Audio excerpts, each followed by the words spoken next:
First of all, I'd like to thank the invitation. It's for me a pleasure to be here and to give this presentation. I'm going to talk about existing structures, safety level, evaluation and intervention measures. And for that, I'm going to follow, which is currently our code in Portugal, the part 3 of Aero Code 8. It is exactly for this topic. And because of the time, I'm going to concentrate my presentation in masonry structures. And I'll bring to illustrate the procedure 2 different case studies, the masonry buildings in Lisbon and the palace, just to illustrate the procedure that you have to follow for this type of structures. But before to start, I'd like to mention that it was exactly the topic that I'm going to talk today about the seismic assessment of existing structures, which decided that you should start to use the Aero codes in Portugal because we didn't have any codes for this type of studies. You have to use the part 3 of Aero Code 8, and therefore it was decided that if one Aero code had to be applied to avoid the inconsistencies, you have to use all the Aero codes. And it started exactly in 2019. Where a Decreto-Lei, a Despacho Normativo was published in the Diário República, and from then now we have the Aero codes as the mandatory standards in Portugal. So the part 3 of Aero Code 8, the national annex, the Portuguese annex, was published only in 2017. Basically, we define all the national parameters and we define the seismic hazard for the seismic assessment of structures. As I mentioned, I'll bring 2 different case studies, masonry buildings in Lisbon. As you know, Lisbon has a medium to high seismic risk, and all these constructions were built before to appear the first seismic code in Portugal. The first seismic code, it was in 1958, and as you can see in the following slides, our masonry constructions were until 1913, so before to have the first seismic code. So they are really seismic vulnerable, and they represent a significant building stock in Lisbon. It's about 35% of our residential buildings, our buildings in the city. The other one is a palace in Sintra. Sintra is very close to Lisbon. It's about 30 kilometers. And for this study and for these structures, we use the part 3 of Aero Code 8, but as it is a monument, of course, you have to follow all the international guidelines that you have for monuments, like COMOS or the ISO 13822 standard. So we have to use all these to perform the adequate seismic assessment and to design adequate string solutions. All these case studies for us represent some buildings that you need to preserve, some buildings that we call as built cultural heritage, and all of them, one more than the others, monuments more than the others, have to follow different steps, which are schematically represented in this slide. And as you see, with intention, the first 3 steps is basically related to the knowledge process of this construction, because before to start to define our numerical modeling, we have to know what we exactly have. And this is a process that it is not a simple one, and it deserves to follow different types of steps. You have to do a field survey several times throughout the process, I have to say, to do some research, compilation, analysis of the historical data which are available. Depending, you have to define which are the limited states that you have to follow and the seismic action that you have to consider for the seismic assessment, and of course to define an experimental campaign which should consider the mechanical characterization of materials, structural elements, but also, and for me it's rather important, to perform some tests for the dynamic characterization of the structures. For me, the point of view, it's very important for the numerical calibration. And only then you are ready to go to numerical modeling and model calibration against the experimental results, and then to perform seismic assessment. For this type of constructions, I would suggest the nonlinear analysis, I have to say, and of course, looking to vulnerabilities and design the interventions. So let's go to the procedures and illustrating with this case study. And just in this slide, I have the different typologies that you have in the city, in Lisbon, together with the first codes related to seismic action and design of new buildings. And as you can see, we have the masonry until 1913. We have the mixed buildings, mixed in the sense they have structural masonry elements, but we start to have the first reinforced concrete elements, and then we have the reinforced concrete structures. But what it is important to highlight is basically that for reinforced masonry buildings, they were built mainly based on empirical rules and available materials. So we have a lot of uncertainties for this type of buildings, of existing buildings, and we need some experimental work in order to somehow identify our materials and our structural elements. So in my presentation, I'm going to focus in reinforced masonry buildings. The procedure that I'm going to mention for most of the structural elements are also possible to be used in mixed masonry reinforced concrete buildings.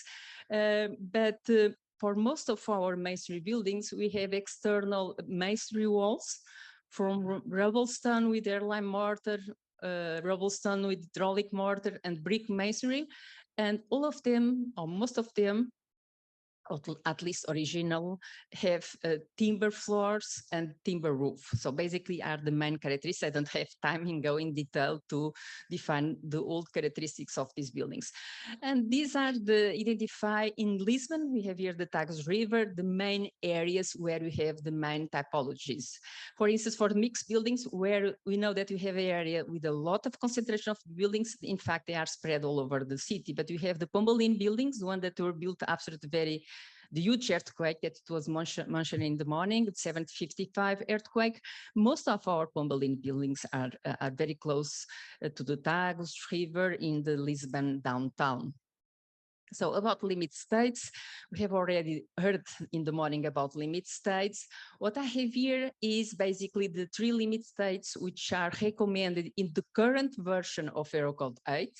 We have heard that we have slightly differences now with the second generation, but I'm going to focus in the current version.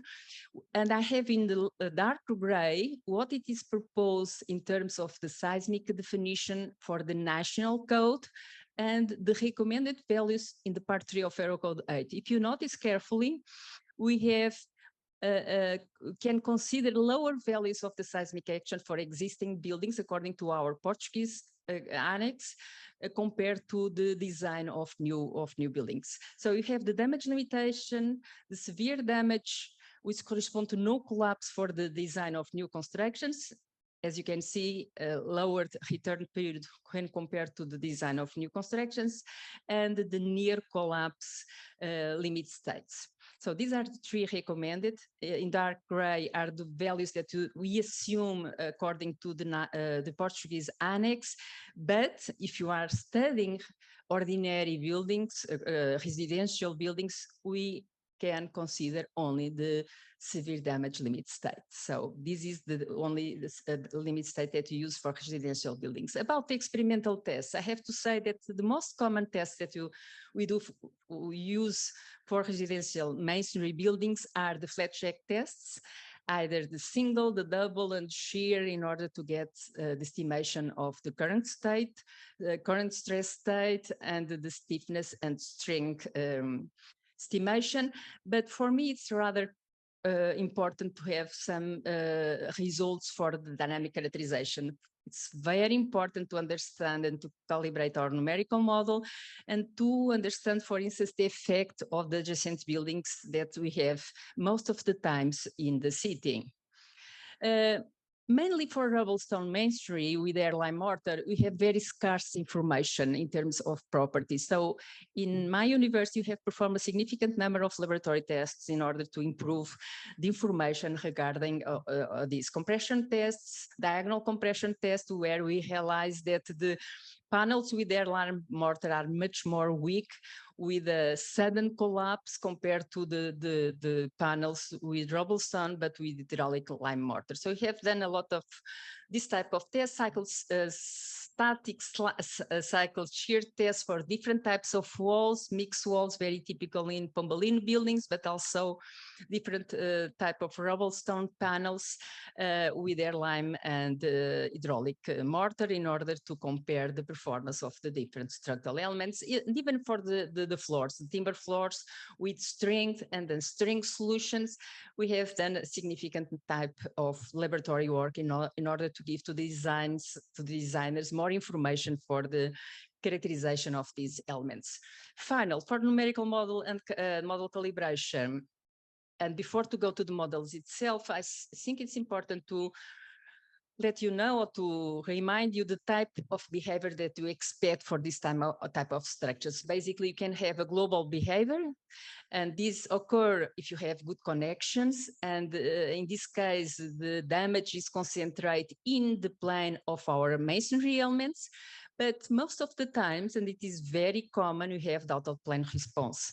Why? Because the connections between the walls perpendicular to the facade and between the walls and the horizontal elements, and I'm talking about floors and the roof, they are not well connected. So it is a very simple, very common collapse that you observe in this type of structures. And just to bring one slide from Turkey, because Turkey is very close to the earthquake in February this year, we observe most of the time a lot of damage in reinforced concrete buildings, but for instance in Antalya, in the center area, in the historical area, most of the buildings which have collapse of masonry has the out-of-plane collapse of the facades. This is the typical collapse that you observe in urban areas, even for the Turkey earthquake this February.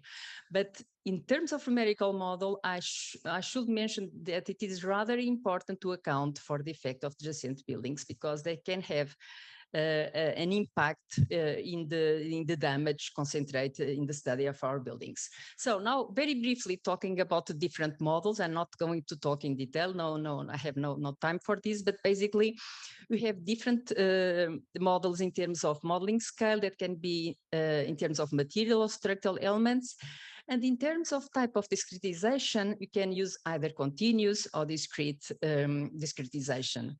But for current practice, for this type of masonry, I have to say that structural element models, the well-known equivalent frame model, is the most used to take into account the global behavior of the masonry structures. And these models can very easily take into account the main behavior of the walls in plane, which can be controlled by flexure or by shear. By shear can be due to diagonal cracking or the sliding shear. In fact, most of the times you have a mix of flexure and shear behavior. And this modeling approach basically consider very easily this behavior with the idealization of a masonry panel like a nonlinear beam model with concentrate plasticity. This concentrate plasticity take into account, of course, the flexure and the shear of our walls.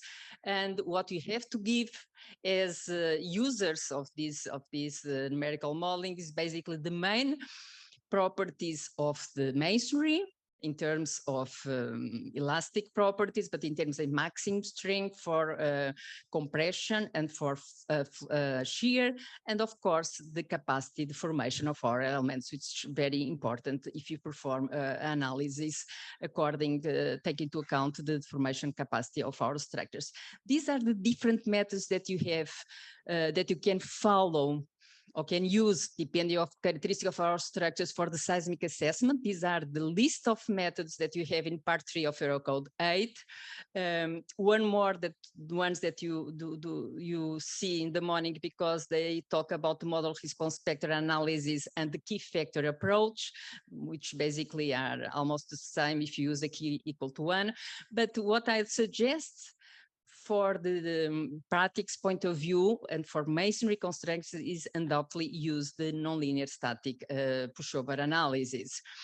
The procedure that you use is the one that it is defined in part 1 of Aero Code 8, and to method. All the steps have already been defined this morning in one of the presentations about the procedure for the nonlinear static analysis. I have to say that the current part of Aero Code 8 is not specific adequate for masonry constructions, but the second generation, and this very much related to what Amadeo mentioned, a lot of knowledge was acquired in the last decades. The second generation of Aero Code 8 has the parts very well adequate for masonry structures. So it has all the masonry features which are not covered in the current version will be covered in the second generation of Aero Code 8. Most of the times, using this method for the global behavior, you have to use other methods to take into account out-of-plane behavior. And the most simple one is basically to use the macro blocks models, where very simple. What you have to do is to define what we believe will be local mechanisms that we think can occur in our structures, and this identification can be due to the geometry, the constraints, the forces, but you have some tables that somehow give some guidelines of type of mechanism that you can have. And then for each of the mechanisms that you think are potential in our construction, you can only use a nonlinear kinematic analysis for safety identification. So it's a very simple analysis, because this collapse is mainly due to nonlinear geometrical properties. So basically what you have to do is to define our mechanisms and account for the force that can act, and see which is the bearing capacity of our structure, performing and using a limit analysis. So it's a very simple procedure, but most of the softwares are now give these tools in order to take into account these effects. Very briefly, some results for one of masonry buildings that you have in Portugal, a Gaioleiro building. It was the buildings just after the Pombalines ones. And if you look to this building, it has some separation on the building on the right side, but it is completely connected to the building on left side, which is a very new reinforced concrete building. So you can see in this part of the building, we have a adjacent building connected to our masonry buildings. You have the main facade, the back facade, and this is the numerical model that we will develop with this software. And of course, you have to consider in a simplified way, the reinforced concrete building completely connected to our masonry building. You have some images of the ground floor and the upper floors of this building using the equivalent frame model for the analysis, for the seismic assessment. And then we perform a current pushover curves, nonlinear static analysis. We have to define, we have talked about the base shear, top displacement in the main directions for different distribution of forces, and considering different senses of the forces. And with this, we are able to use the N2 method and to see for a certain seismic action according to our limit states, which are the expected top displacement of our building, and compare this with the maximum capacity for the limit state that you are going to use. So basically, for the masonry constructions, you can look to the safety in terms of global response, comparing the top displacement of our structures with the capacity of the structures for the different directions. So you can look to a ratio between the capacity and demand globally to see the safety, but I always recommend to see for the different case, which is the damage distribution in different elements, because with this, you can very easily identify which are the main vulnerable elements, and with this, we can more easily to define the strength solutions. For the out-of-plane, it's just some images that for the same software that you use to take into account for the mechanism that we believe it could happen, and we see the safety for these different mechanisms. Now, in terms of strength solution for this type of buildings, you can have two different approaches. You can basically increase the stiffness and the resistance of the structures. In that way, we go from this capacity curve from this one, and basically we reduce the seismic demand, increasing the stiffness and the resistance. And this can be done adding new elements in our building, or Another possibility, more common, is just to improve the performance of the more vulnerable elements. So basically what we do is to increase the deformation capacity of our building, improving the deformation capacity of the more vulnerable structural elements. So some examples. In terms of the first approach, increased stiffness and resistance, some new structural elements have in the exterior, in the interior. One in the interior, it can be from steel, can be even from timber. You can use, if it is somehow acceptable, some reinforced concrete elements, because if the building has some historical value, it's not probably recommended. In terms of increased deformation capacity, if you have voids in your wall, you can go to the mortar injection. All the materials should be compatible to the existing ones. Or you can add some mesh with some mortar, also compatible with the existing one. With glass, with carbon, you have different type of the mesh that you can use. And of course, always verify the connections and, if necessary, improve the connection between the floors and the walls, between the walls and the floor, or between the different walls perpendicular to each other by means of different fixed solutions. If possible, it is always recommended to increase the in-plane stiffness of our timber floors, of course, different solutions that you can use in order to improve. The second case study, very briefly. 5 minutes. Okay, please. so I'll be very briefly. It's a unique case study in terms of art, history, and architecture, and it is a very complex structure. As you can see, it is an aggregation of different bodies. We start a very, very detailed historical data. We realize that it is suffered several wars campaigns for different kings. Each color corresponds to a king, and before to go to the other steps, we very easily to understand that due to the complexity of this palace, it was impossible to do a 3D one numerical model and be able to calibrate this structure. It was impossible. So we decided to define different main buildings, main parts of the palace. Of course, each one has to consider the adjacent parts, which will affect the behavior of the constructors.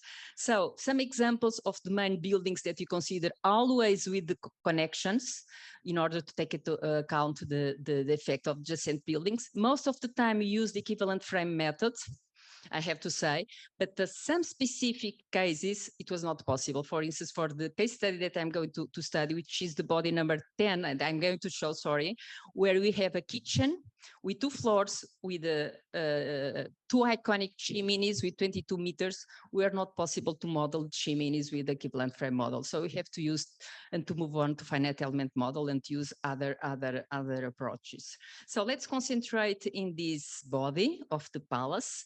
The procedure was very similar to all the others. Just to let you know that this the kitchen with the 2 chimneys has 2 main stories. This is the ground floor. This is the main floor, which is open to the tourists, which used to be a kitchen.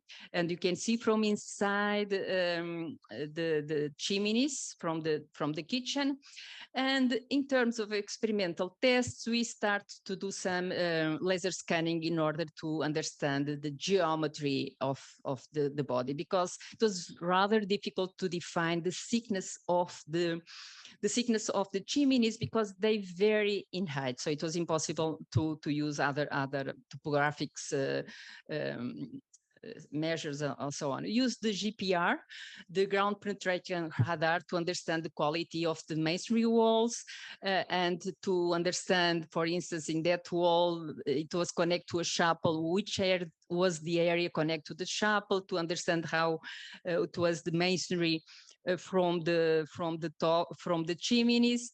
And we were able, they allow us to do some very limited samples, to remove some masonry samples collection. And you can see some drilling holes, some samples that you rebuilt, we concluded that after the study of all the palace, only the chimneys are from brick, all the other elements were from rubble stone.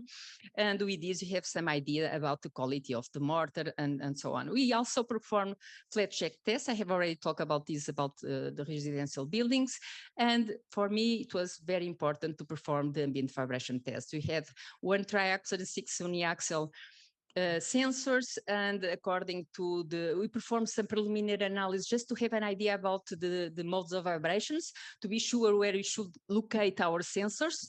And according to the equipment that you have and the dimension of the cables, we have to define 7 different setups, just for you to have an idea, a very short film that I use, just to see that how difficult it was to locate sensors in some of the positions.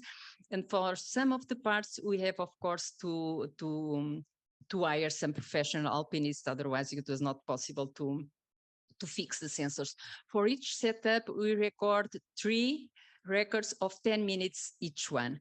And then after this, we have move on and to get the dynamic characteristics. We use the Artemis software, where we have to correct some of the records, basically the ones with baseline drift. So very careful, if you have a baseline drift, you have to correct in order to, whenever you do the integrations of accelerations, you don't have a reliable velocities and displacements. And then we performed the frequency domain decomposition and peak picking to get the main frequencies and mode of vibrations, and also the enhanced frequency domain decomposition to have an estimation of damping, and we validate our results. In terms of numerical modeling, I should be about to finish. Let you just to give some results from Abacus, because we're not able to see the damage in the chimneys with the equivalent frame modeling approach. Of course, the first thing that we did, it was basically to calibrate our models against all the experimental results, in particular the ones from the ambient vibration tests. And then we were able to perform the pushover analysis and to understand which are the most vulnerable elements and to see the safety of the palace. And that's it. It was no conclusions. Okay.